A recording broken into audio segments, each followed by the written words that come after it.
दारू हवीये की पाणी हवंय असा सवाल करत अंबादास दानवेंनी भुमरेंना डिवचलंय। त्यांच्या या आरोपांवर संदीपान भुमरे यांनी नेमकं काय उत्तर दिलंय ते देखील पाहूया।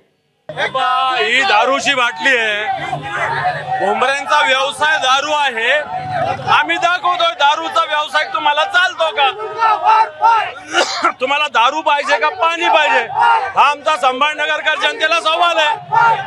त्यांनी सांगितलं माझा व्यवसाय दारू विक्रीचा आहे, ही दारू चालती का विचारायचं आहे।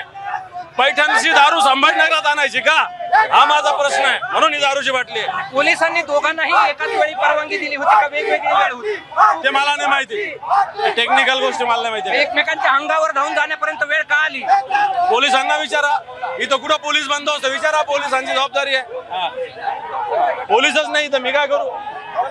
पण अशा पद्धतीचा तणाव योग्य आहे का? नाही तणाव योग्य नाही, आम्ही थांबवतो कार्यकर्त्याला, पण आमच्यावर कधी बोट उचललं तर ते बोट तोडून टाकू एवढं नक्की 100%। अशा पद्धतीनं कार्यकर्ते असं व्हायला नाही पाहिजे, असं व्हायला नाही पाहिजे।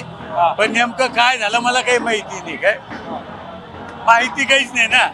तुमच्या बाजूला एक उमेदवार आहेत, आता ते त्यांचा रॅली काढून राहिले, आपली रॅली काढणार।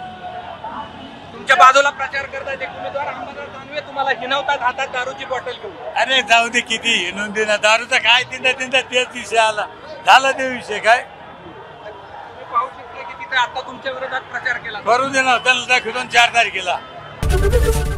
एबीपी माझा, उघडा डोळे बघा नीट।